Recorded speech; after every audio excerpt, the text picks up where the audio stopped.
Šįkart sveikinamės iš Zarasų miesto, kuris pirmasis pelnė Lietuvos kultūros sostinės titulą ir turi kurorto statusą. Zarasų kraštas nuo seno žinomas kaip Lietuvos Šveicarija, pripažintas žvejų rojumi ir viena iš patraukliausių vandens turizmo vietovių.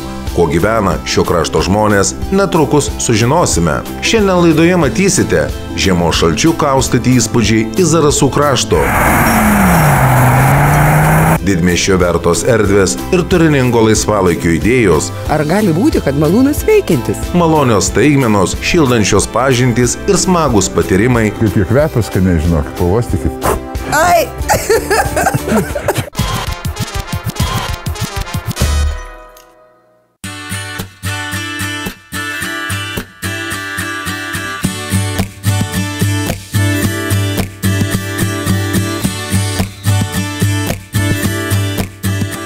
Sunku patikėti, bet Zarasų krašte tyvuliuoja net 309 ežerai, o pats miestas yra įsikūręs ant 7 ežerų.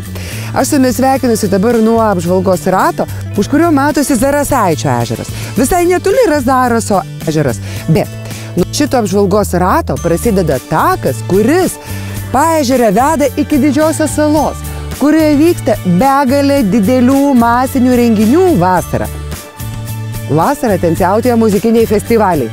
O kasgi žiemą? Gal nuo tos Didžiosios salos mes ir pradėkime kelionę.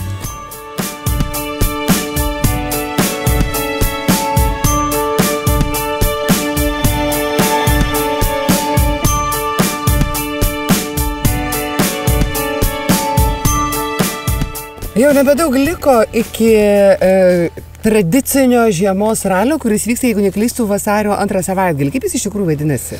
Jis vadinasi Žiemos trekas, Aukštaitijos taurė, Zarasai. Ar jau parengta trasa? Trasa šiuo metu yra ruošiama ir nuvalom sniegą, išaldom gruntą, nemažą kiekį, po to pilam vandenį. Kiek paprastai kartų tenka pilti vandenį, kad jau tinkamos storio ledas būtų? Bačkų neskaičiuojam labai daug, pusė Zarasų ežero, jeigu pajuokauti. O iš kitos pusės tai pilam daug labai, gal kokius 10-15 kartų atvažiuojam pilti. Ir taip pat dažnai nuvalom sniegą. Jeigu laukiam, taip pat mums aktualu atodrikis, nes savaime dar formuojasi.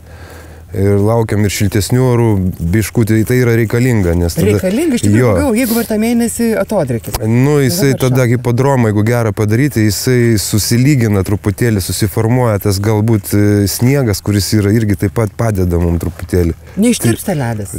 Jeigu pradeda didelis atodrikis, mes tada pamatom, kad irgi žiūrim labai dažnai oro prognozės dabar, tai... Tada mes hipodromai esant iš kraštų sniegą, mes jį patys uždengiam sniegu, kad ledą netirpintų saulė.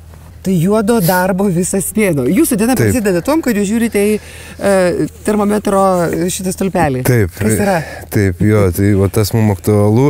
O šiaip tai darbo ir be hipodromo daug. Čia reikia išvalyti aikšteles dalyviam, žiūrovam, prekybai, išvalyti, sutvarkyti, aptverti viską saugiai. O zarasiečių mašinų daug dalyvauja raliai? Iš Zarasų klubo narių akceleratorius dalyvauja apie 7 automobilius. Tai dar mašinas reikia paruošti? Tai dar mašinas paruošti, bet turim daug svečių atvažiuojančių iš Latvijos, iš visos Lietuvos sportininkų. Kiek maždaug jau būna? Apie 50-60. Ir žmonių susirenka daug? Susirenka žmonių, labai taip niekada neskaičiavau, bet nemažai susirenka pagal visą. Teko girdėti, kad renginys jau užaugo, tai prioritetinių renginių laikomas. Jo, šiemet mums savivaldybė, dėkojam labai Zarasų administracijai, kad mums padeda jau keletą metų, čia kur nauja administracija yra. Ir šis renginys įtrauktas į prioritetinius renginius. Tiems, kurie patinka žiemos pramogos, renginys yra be galo laukiamas šitas. Taip, ir turizmas kažkoks, tai vis tiek tai čia žmonės atvažiuoja iš vakaro, nakvoja, darom dar keturračių pasivažinėjimą tokį, jeigu atvyksta pakviečiu, tai dar galima... Tai pačioj trasoje ant ledo? Jo, bandom ten gal kitur kažkur gal pavežioti, kas neturi, taip pat stengiamės varžybų pabaigoje pavežioti dar žiūrovus, kurie ten... Kuri drąsos turi. Kurie turi drąsos. Drąsos pralėkti tokia lenktynių trasa išties reikia, ypač posūkiuose, kur greitis gali siekti net iki 130 km/h. Tačiau įspūdžiai garantuoti, net ir stebėtojams. Tad jei turėsite galimybę, būtinai užsukite į Zarasus vasario 13 dieną. Raudona spalva automobilių sporto renginių kalendorijoje pažymėtas ir vasarą Zarasuose vykstantis 300 ežerų ralis, o Didžioji sala, garsėjanti muzikos ir pramogų festivaliais, ateinančią vasarą taps dar patrauklesnė. Čia atidaromas didžiausias Baltijos šalyse vandenlenčių ir vandensledžių lynų parkas. Į infrastruktūros gerinimą pastaraisiais metais Zarasų rajono savivaldybė investuoja didelės lėšas, todėl kraštas tampa vis didesniu turistų dėmesio objektu. Greta įspūdingo apžvalgos rato ir lynų parko Zarasuose neseniai duris atvėrė dar vienas traukos centras – moderni kultūros erdvė viešojoje bibliotekoje.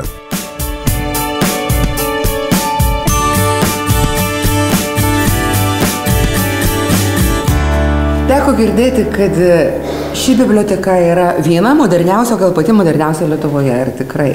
Tai mes tikrai galim pasidžiaugti, kad yra pati moderniausia biblioteka, nes jos atidarimas buvo spalio 30 dieną ir su tuo atidarimo atėjo ir daug ne tik tų senesnių paslaugų, kas buvo teikiama žmonėm, bendruomenėm, bet ir daug labai naujų paslaugų. Tai mes tuo pelnytai didžiuojamės ir turime, tokį, kaip sakant, pasakyti, kad esame patys moderniausi ir kviečiame ne tik savo krašto žmonės, bet kviečiame ir svečius iš šį nuostabų Zarasų perlą. Ar specialiai planavote tos didžiulius langus, pro kuris matytųsi visas jūsų Zarasų grožis? Projektą mes organizavome dar 2003 metais, kai buvo patvirtinta Lietuvos modernizavimo, bibliotekų modernizavimo ir renovavimo programa. Tai pirmiausia pradėjom nuo renovacijos senojo pastato, kur buvus yra gimnazija savo laiku. Ir kadangi neturėjom pirmo aukšto, negalėjo pakliūti mūsų biblioteką neįgalieji ar turintis problemų žmonės, judėjimo negalę turintis, tai mes užtat ir suprojektavome priestatą, kad turėtumėm pirmąjį aukštą ir kad žmonės galėtų pakliūti į visas erdves. Čia yra priestatas? Taip, čia yra priestatas. Prie senosios bibliotekos? Prie senosios bibliotekos. Jūs minėjote, kad daug naujų veiklų, kaip ir dabar siūlo naujoje biblioteka, kokios jos? Paslaugų naujų?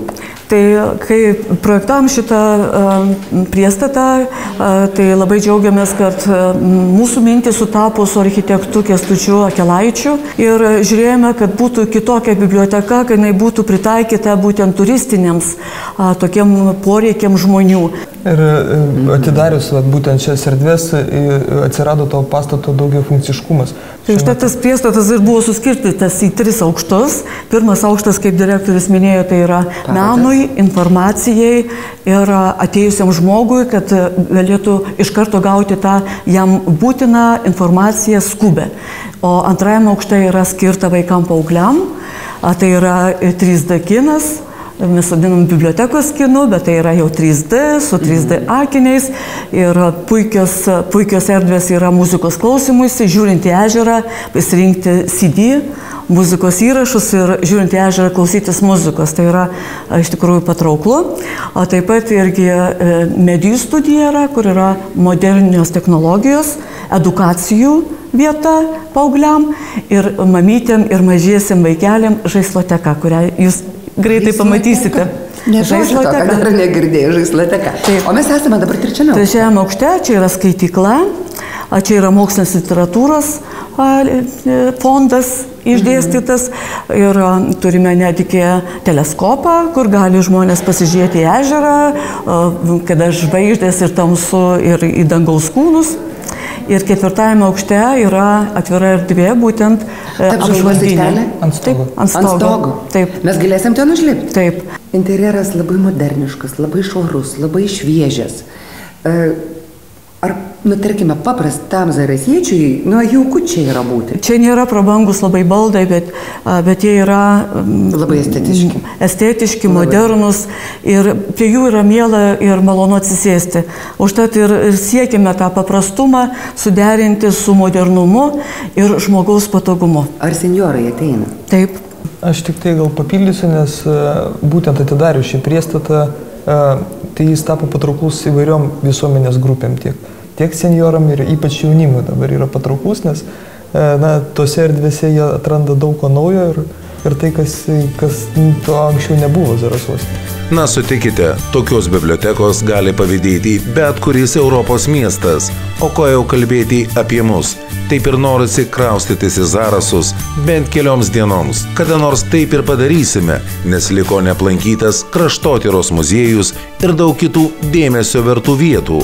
O dabar keliaujame pasižvalgyti po rajono miestelius. Apie visą tai po trumpos pertraukėlės.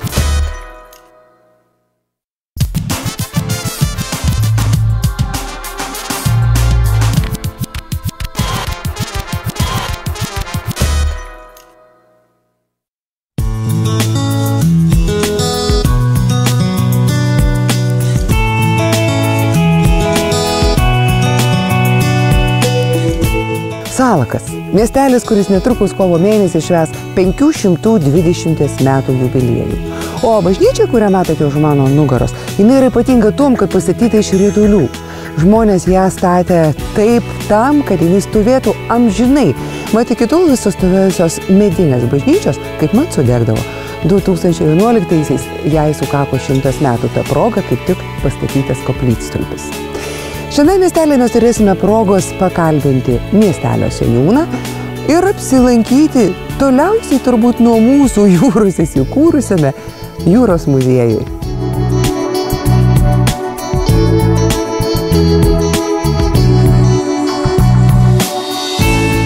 Mielas seniūnė, turit gerą progą dabar surinkti pačius gražiausius žodžius, kuriuos norėtumėte išsakyti apie Salaką. Beje, aš Salake atsikėliau gyventi 1982 metais pagal tuometinį baigęs mokslus paskyrimą ir žadėjau atidirbęs tuos 3 metelius vėl vykti į miestą, tačiau nereikėjo tų 3 metų, kuo aš čia pripratau ir manęs čia dabar turbūt gal tik tai ištremti gali iš Salako kažkur į miestą. Pripratau, kaime yra geriausias gyvenimas. Jūs man papasakokit, kaip pasikeitė Salakas per tuos metus, kuriuos jūs čia gyvenat? Salakas pasikeitė pakankamai stipriai ir pasikeitė į gerąją pusę. Juolab, kad buvo pateikti įvairūs projektai, gautos lėšos, europinės lėšos, atlikta Laisvosios aikštės renovacija. O kur daugiausiai dirba tie jauni žmonės, kur gyvena Salake? Dirba tai miestelėje yra 2 tokios didesnės įmonės. Tai viena įmonė užsiema medžio apdirbimu, joje dirba 10 gyventojų, labai nedaug yra, o kita įmonė augina švelniakailius žvėrelius, joje dirba 8. O kiti gyventojai, kurie yra darbingo amžiaus, dirba Girninkijoje, Salako pagrindinėje mokykloje, seniūnijoje, turime Salako senelių globos namus, ten dirba, parduotuvės, aptarnavimo sfera. Sakykime, tie darbingo amžiaus žmonės, aišku, yra ir neturinčių darbo. O yra kaimo turizmo sodybų prie Salako? Taip, turime mes labai nemažai kaimiškų turizmo sodybų ir jos vasarą būna tikrai, jeigu taip lietuviškai bus įsireiškus, apkrautos, nes į tas sodybas atvažiuoja pakankamai gerai Respublikos žinomi žmonės. Jie susisako, nesakykime, ir šiuo metu jau, kad tokią laiko vasarą atvyks čia pailsėti. Salake įsikūrusiame Gražutės parko lankytojų centre radome ne tik puikią ekspoziciją, bet ir unikalų jūrų muziejų. O labiausiai esame dėkingi už neįkainojamą pažintį su pačia muziejaus įkūrėja, tikra šio krašto šviesuolė. Iš tikrųjų, o Salake rasti jūrų muziejaus mes nesitikėjom. Jeigu jau prisipažint labai sąžiningai, aš kaip muziejaus niekada negalvojau kurti. Rinkti, žodžiu, kad kažkam tai parodyti, kad surinkti kaip po muziejų, bet pradėjau rinkti tik tai kaip savo mokymo priemonę, kadangi mokiniams reikėjo žinoti dar tarybiniais metais visus pasaulio vandenynus, jau 4 klasėje pradinukam, visas Tarybų sąjungos jūras, upes ir kas juose gyvena. Nu ir jeigu vaikui nieko neparodėjai, mažiukui, tai aišku, daugeliu žinios yra iki durų. Aš įtariu, kad jūs turite daug bendraminčių pagalbininkų, kurie turtina jūsų kolekciją. Daug kriauklių gavau ir aplamai ne vien kriauklių, bet daug jūrinių gerybių. Tai mano giminaitis, sūnėnas, kurio svajonė nuo mažens buvo tapti jūrininku, o vėliau jo svajonė išsipildė ir išplaukė su žvejybiniu traleriu prie Amerikos, prie Afrikos krantų. Ir kiekvienu kartu, kada išplaukdavo, kada žvejai traukia tinklus, o jis laisvas būdavo, nereikėdavo jam tuo metu budėti. Jis irgi budėdavo prie žvejų. Ir jeigu ką nors pamatė, ko aš dar neturiu, to jau šitą pačiupdavo, išmirkydavo druskos tirpale, prie laivo stiebo išdžiovindavo, nes labai gerai džiūsta jūroje prie stiebo, ir važiuodamas pas tėvus atostogų ar šiaip savo svečius atveždavo man. Galbūt yra kažkoks itin brangus ir retas eksponatas. Nu, galbūt iš tokių vienų brangiausių man eksponatų, tai yra tie, kurie man dovanoti. Nu, paprasčiausiai tai va šita kriauklė, mano vaikystės draugė, tai tikrai man yra brangi. Man brangios yra va tos didžiosios visos kriauklės, nes jos yra man dovanotos įvairiom progom, kaip aš vadinu, didelių žmonių daugiausia. Dar iš brangesnių tai yra ir vėžlio kiautas. Šitą vėžlio kiautą, šarvą, padavanojo mano vyrui kadaise Petrinių progą, kadangi buvo Petras, kaip apsauga nuo mano kočėlo.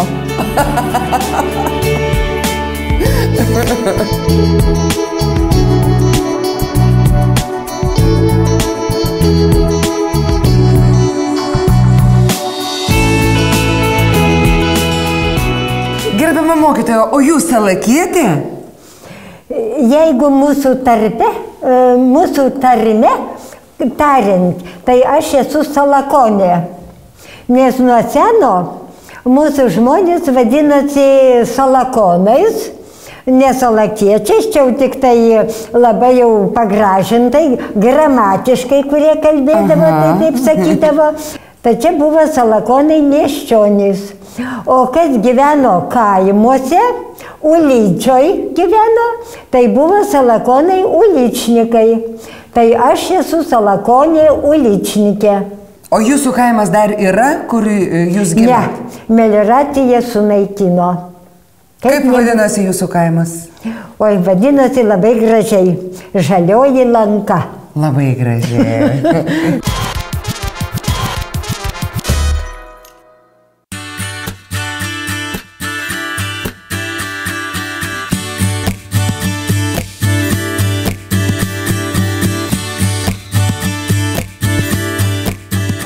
Prisipažinsiu, labai sustyrę vakare atvažiavome į Šlyninkos vandens malūną, šalia kurio yra įsisteigęs ir kromelis, o jame amatų namai. Mes daug girdėjome gražių žodžių apie tos amatų namus. Bet pirmą nerkime į malūną, nes pro praviras duris aš ten mačiau gulinčius miltų maišus. Ar gali būti, kad malūnas veikiantis? Tuoj mes pasibelsim.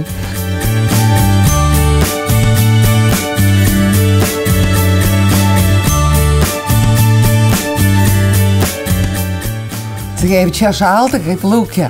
Nu, tik čia turi būti šalta, nes malūnas neturi jokio apšildymo, neturi nieko, skaitosi, visur vaikšto vėjas, oras. O tai yra todėl, kad negalima apšiltinimo medžiagos dėti, negalima pečių statyti. Tai čia ne muziejus, čia yra veikiantis malūnas? Tai yra vienintelis malūnas Lietuvoje, kuris pagal amžių vis dar veikia, skaitosi. Koks amžius? Amžius netoks jau mažas, 17 amžiaus pabaiga, 18 amžiaus pradžia ir turi apie 300 metų. O tai kokiu principu malūnas šiandien veikia?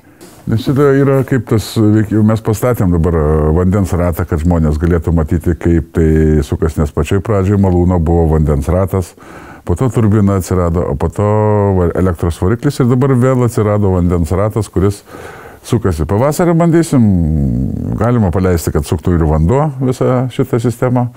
Rašom į eilę žmonės, kurie nori su 2 maišiukais pagyventi savaitę laiko, kas nori atvažiuoti, tai va, malsim tos 2 maišiukus, tai taip pat ir gyvenam. Aš maniau, kad tas ratas butaforinis dėl grožio. Ne, jie sukasi. Nu, tai šiandieną per kiek laiko tos 2 maišiukus sumalat?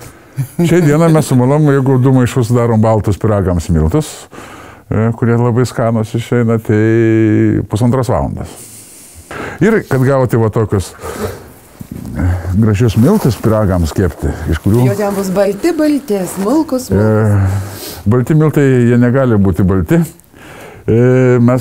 Jie, kai iškepa pyragas, būna geltonos spalvos, nes natūrali grūdo spalva yra geltona, ne balta skaitasi. Tik tai vizualiai tai atrodo, kad baltas. Vizualiai taip, gal toks pieno kažkoks baltumas. Bet žinokit, kaip jie kvepia, skaniai, žinokit, pavostykit. Ai! Čia malūno krikštynas skaitasi ir be šito negalima apseiti. Tai čia jau niekur nedingsit skaitasi. Aš supratau, kad jie ir kur. Miltus reikia ragauti, neuostyti, žinokit. Tai va taip. Ir paskutinis klausimas. Čia malūne. Gyvena kipšas? Sako, kiekviena malūnė yra malūnininkai, yra pagalbininkai ir yra kipšas turi būti. Kadangi jau čia kalba apie tą kipšiuką skaitasi, tai galiu pasakyti, kad velnius apgyvendino malūnuose vyrai, kurie atvažiuodavo į malūnus ir praleisdavo po 4 paras. Ir kai grįždavo namo, žmona laukia su nekantrumu, žiūri, sako, dar panašus truputėlį žmogus, galbūt aš tave ir priimsiu, jeigu man paaiškinsi, kur dingo vienas arklys, kodėl iš 10 maišų grūdų tik 2 maišai miltų ir kodėl iš naujo vežimo pasidarė senas. Tad vyrai nepasimesdavo, sako, žinai, ką žmonės džiaugėsi iš vis, kad grįžau, kad gyvas, sako, tu net neįsivaizduoji, kiek ten Vilnių pasiūlymų. O visi gopšuoliai, tai aš tik, sako, bet kurį vežimą, bet kurį arklį, kiek miltų buvo, tiek gavau ir viskas ir pabėgau greitai, pastovėjo brangioji. Tai taip pat ir apsigyveno tie Vilniai. Veikia čia malūnė visada yra velnias, Vilniukai yra, o jeigu malūnas nustoja veikęs, nebeveikia, tai Vilniai greitai silaksos, nebėra ką veikti jiems.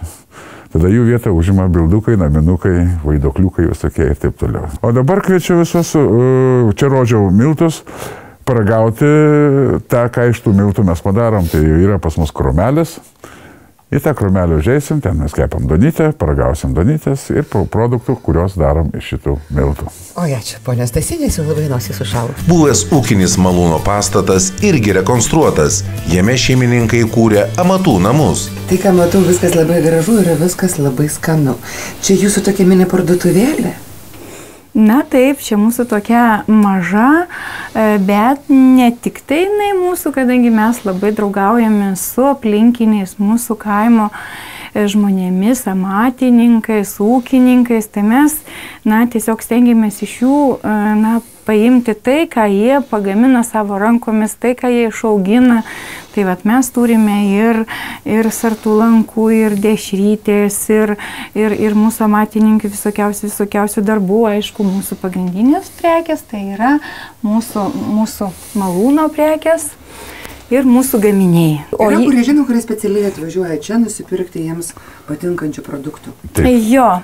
Na, žinote, labai didelį įspūdį visada, reiškia, mūsų gaminiai, ir mūsų kaimynų gaminiai, ir mūsų bitininkų visada sukelia labai tokį didelį mūsų svečiams iš Rusijos, pavyzdžiui, kada jie pravažiuodami labai anksti ryte, 7 valandą, užsuka pas mus, pusryčių, kaimiškų.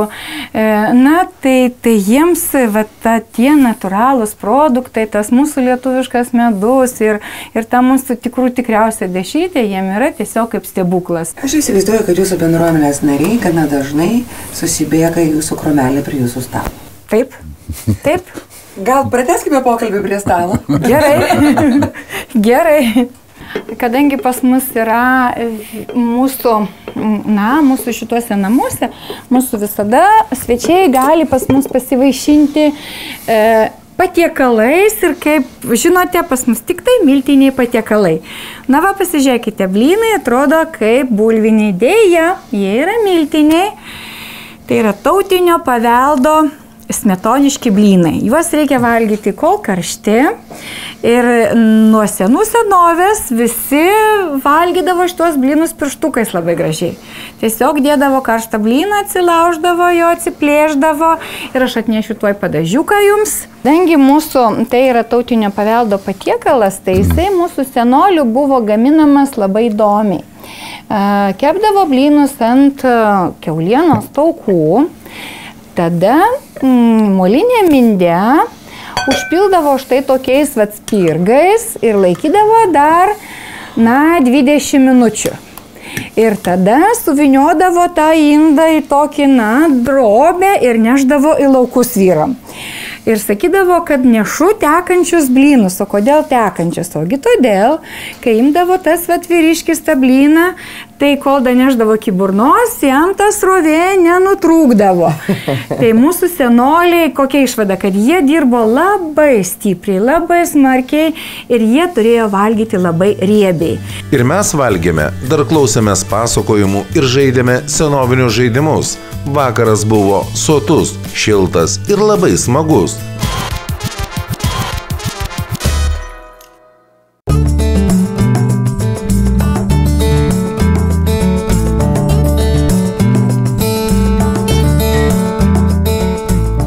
Ganėtinai ankstyvą rytą, termometro stulpeliais rodo -20, maždaug 5 laipsnius, atvažiavom prie Zaraso ežero. Ir kągi čia radom? Mes radom vieną sušalusį žveją ir kuopelę įšilusių vyrų. Einu jų pakalbinti.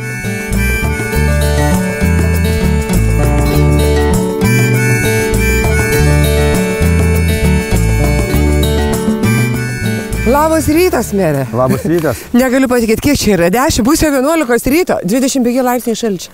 Normalu. Normalu? Ar yra kažkokia riba, kada jūs jau neinat ant ledo? Nuo vaikystės žaidžiam ledo ritulį ant ežerų Zarasuose ir tai viena mūsų gyvenimo sudėtinė dalis buvo. Žiemą ledo ritulys, vasarą futbolas. Mes buvom susitikę kaip tik Elektrėnuose. Jūs žiūrėjot, kaip žaidžia jūsų sūnus, jisai žaidžia rinktiniai. Taip. Ar yra dar iš Zarasų kilusių vaikinų, kurie, tarkim, ar pretenduoja būti rinktiniai? Tai aš kaip ir minėjau, kadangi mes Aukštaitijoje pradėjome ganėtinai vėlai, sakykime, mūsų jaunai kartai perduoti mūsų žinias ir žaidėme čia, valydami ledą ir ant Zaraso, Zarasaičio ežerų. Vaikai svajojo apie tai ir svajonės įsipildė ir mūsų vaikai būtent žaidžia ledo ritulį ir žaidžia už Lietuvą, Lietuvos rinktinėje. Tai būtent mano sūnus Kostas ir dar yra Elvinas Karla, taip pat bendraamžis, bendraklasis, kuris taip pat tėvas su tėvu išvykęs yra Švedijoje ir ten treniruojasi ir stovi vartuose. Tai jis yra vartininkas iš Zarasų, o Kostas yra gynėjas. Ir be abejo mes turime taip pat entuziastų būrį mūsų bendraminčių, kurie taip pat žaidžiame už Zarasus. Jungiamės su Utena, su Visaginu šalimais, kurie taip pat yra mėgėjai ir darome turnyrus, dalyvavome turnyruose Aukštaitijos Lietuvoje. Jūsų mieste yra, ne mieste, turėčiau sakyti, Zarasų rajone, turbūt regione, yra labai tokios žymios, dvi yra žiemos šventės. Taip. Ar ne? Tai yra sartai ir tai yra žiemos ralis. Taip. Jūs didelis gerbėjas turbūt esate šitų švenčių. Be abejo, nes gimė augę Zarasuose ir vienas kitą pažįstam, o aplamai, kas liečia sartų, tai yra dusetos, ten yra 100-metės tradicijos ir sartai yra senas tradicinis renginys, į kurį tikrai, manau, yra ir verta važiuoti, nes yra žirgai, yra žmonės, bendravimas, gera atmosfera, gera nuotaika ir šaltis. Svarbiausia, kad nepavestų. Pakalbėkim truputėlį apie šiltesnį laiką.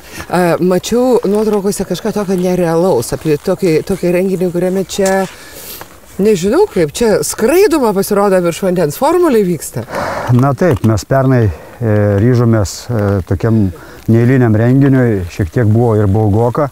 Pirmą kartą Lietuvoje vyko Europos čempionatas, būtent F2 skuterių ant vandens, o šie skuterių, to vadinamų formulės klasės, tie skuteriai, ar motorlaiviai, kaip juos čia pavadinti, bolidai, vandeniniai. O šiais metais mes jau gavome žinių, kad taip pat Monako organizacija pasaulinė vieną iš etapų organizuos čia būtent pasaulio etapą. Tai taip pat yra geras reginys, kur taip pat pritraukia nemažą būrį šios sporto šakos mėgėjų, turistų iš kitų Europos šalių, iš pasaulio. Tai garsinam Zarasus. O Zarasai pasiruošę priimti svečius iš užsienio? Na, mes turime nemažai namų darbų.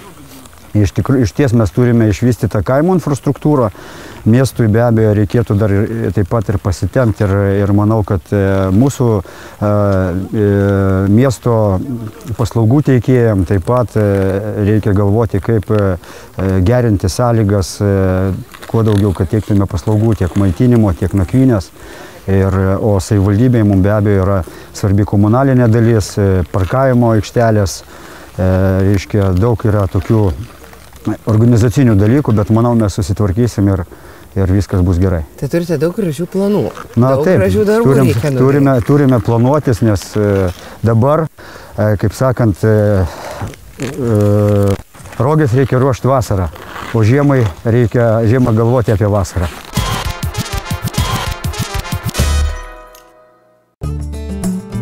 Netrukus pasiekėme Antazavę ir plėtiriams kadaise priklaususi dvarą, šiandien pamažu tampantį bendruomenės susibūrimų vieta. Atvykome į nuostabų Antazavės parką, o tame parke įsikūręs yra dvaras. Dar ne visas restauruotas, galime pasidžiaugti tik tai tam tikrais dalykais pirmame aukšte, bet neatsitiktinai tokiame objekte, kuriame dar verda darbas, galima sakyti, mes sutikome vietos veiklos grupės pirmininką. Ar aš teisingai pasakiau, pusė darbo nuveikta tik tai yra, arba netgi tik tai pradžia?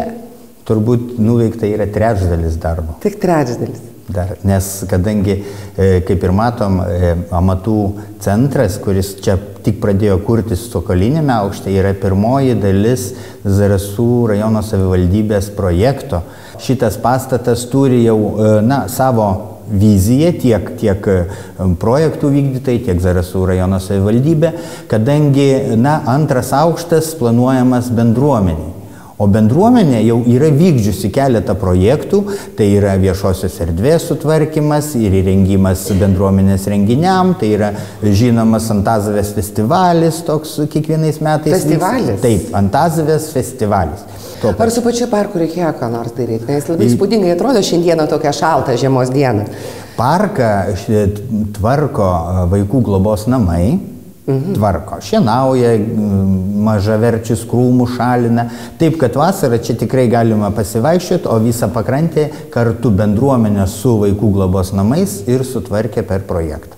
Tai va toks vienas, keletą projektų sudėtų į vieną duoda tam tikrą, matomą jau naudą. Įsivaizduoju, kad dirbat ne su vienu projektu, kurį gyvendinę dar labiau papuošit savo Zarasų kraštą.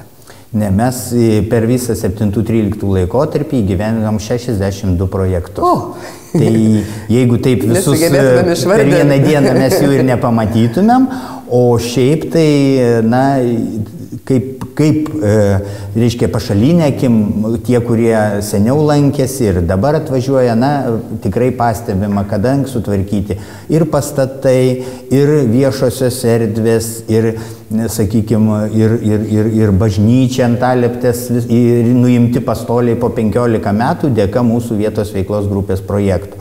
Sutvarkytas vienuolyno tvenkinys, vėlgi dėka žuvininkystės vietos veiklos grupės projekto, tai atsirado visa erdvė, kuri, tikrai gyvenimo, ta kokybė kaime, kilsteli laipteliu aukščiau.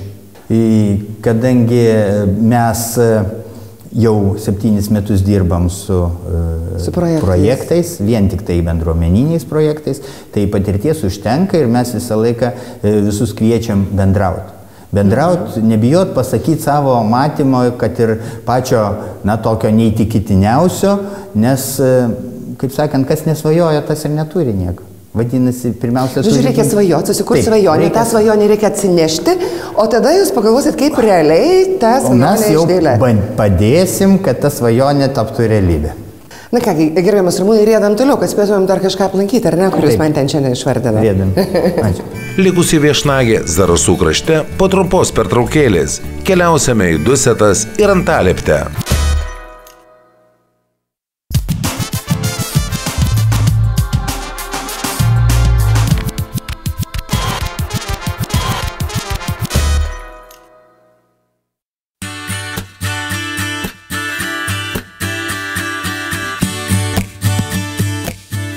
Žirgų lenktynėmis garsėjantis mažiausias Lietuvos miestas Dusetos turistus taip pat vilioja ir savo kultūra. Dusetų kultūros centras su dailės galerija ir puikia koncertų sale dar viena didmiesčio verta kultūros erdvė Zarasų rajone. O pažintį su dusetiškiais tęsiame drožėjo Eriko Čypo įkurtame amatų centre. Tai čia visi Dusetų auksinių rankų meistrai yra sunešę savo darbus. Čia ne Dusetų, čia yra trečdalis Dusetų, yra Kauno, yra Panevėžio, yra Anykščių, yra Zarasų. Čia iš visos Lietuvos atvažiavę. Ir... Kaip jūs jau surinko? Tai jo, aš kaip pamūgės važinėjai, yra draugai. Vieni Panevėžys Molis, yra Kaune, kai mokinos mokykloje. Auklėtojas mano Pinimas, yra su žmona, jo darbai. Nu, visi čia, Zarasų, visi, ne vien Dusetų. O jūs pats, jūs esat? Aš esu... Drožėjas. Nu kaip, drožėjas, turiu tautinį paveldą, mano darbai, o čia mėgstu drožti paukščius tokius. Koks gražus, parodykite. O čia yra mano mažesnis paukščiukas. Aš juos drožiu, būtent aš juos drožiu iš vieno medžio, jie yra neklijuoti. Yra viskas iš vieno, sparnai viskas iš vieno, jokių klijavimų čia nėra. Jūs sakėt, kad pamokinat savo amato. Ar turi tokių rimtų mokinių, kurie perima iš jūsų? O dabar Antazas jūs buvote, amatų centre mokinau 1,5 mėnesio kažkur. Tai 3 moterys labai, aš jau skaitau, labai užkyba. Moterys? Moterys. Su kalteliais, su pykliukais? 3 moterys ir Antazavės seniūnas. Vakar atvažiavo, pirko kaltus, tai jau žiūri. Ir ką jūs drožinėja? Nu, drožinėja, tokius blidukus, o mažesnis parodau, drožinėja lentutės, tokius visokius, tokius lengvus darbus. Pasidaro savo. Ir prisidaro, tada deda maistą viską, o gerai pirk nereikės. Aišku, kad gerai. Artimiausia proga aplankyti Dusetas 1 vasario šeštadienis, kai Sartų hipodrome aidės tradicinės ristūnų lenktynės. Apsilankykite ir nepasigailėsite, o mes toliau keliaujame į Lieptų kaimų vadinamą Antalieptę. Taigi keletą žodžių apie didelius darbus čia vykstančius. Tai kaip ir minėjau Antazavėje, mes čia atvažiavome į Antalieptę.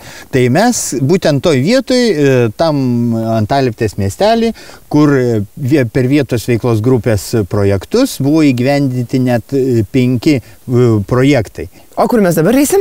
Dabar mes eisim į Nacionalinės integracijos instituto patalpas, kur jaunimas vykdo savo projektus jau, kaip ir minėjau, labai planingai. Tai turi savo matymą, na ir jie gal apie matymą jums pasakys. Labai tikiuosi, einu.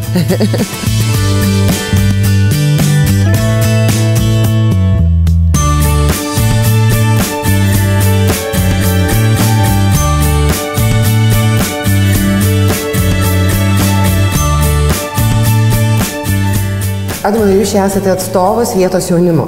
Na, gal ne vietos jaunimo, mes atstovaujame savo organizaciją, tai Nacionalinis socialinės integracijos institutas ir mes esame inovatorių slėnio programa. Taip, ir ta programa kokias galimybės apibrėžia? Pagrindinė idėja programos tai yra, kad žmonės galėtų atvažiuoti iš miesto, tai daugiausia skirta nevyriausybinėm organizacijom arba tiem žmonėm, kurie kūrė.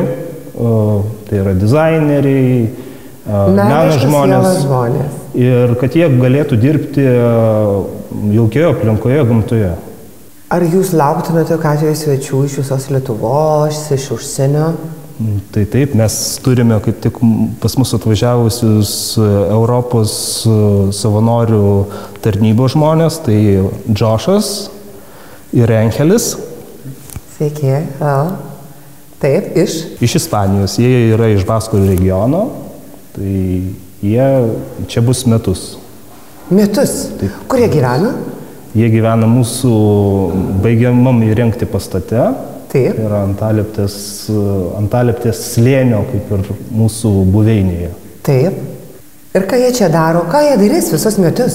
Jie dirba su vietiniu jaunimu, kadangi mūsų projektas yra socialinio verslo projektas, tai mes įnešame savo dalį tokiu būdu. Tai žmonės dirba su jaunimu, su vaikais ir jie juos moko anglų kalbos, jie moko muzikos, jie daro įvairius renginius. Kaip jūs įsivaizduojate, kada jau bus šitos patalpos įrengtos ir kada jūs galėsit jau taip, pradėti gyventi taip, kaip noris? Mes stovyklas rengiame čia ir dabar. Tiesą sakant, jums ir pastato nereikia, jūs palapinėse galite rengti. Ne, mes turime visą labai nemažą vienuolyną.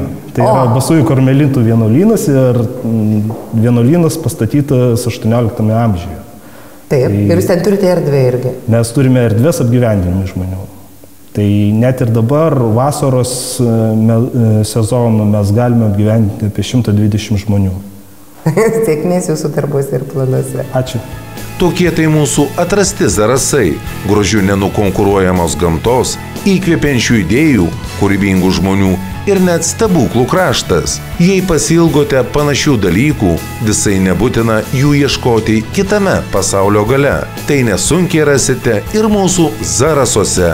Kitoje laidoje matysite gyvenimas bei poilsis žiemos įsiilgusioje Neringoje ir žinoma, stintų žvejybos ypatumai.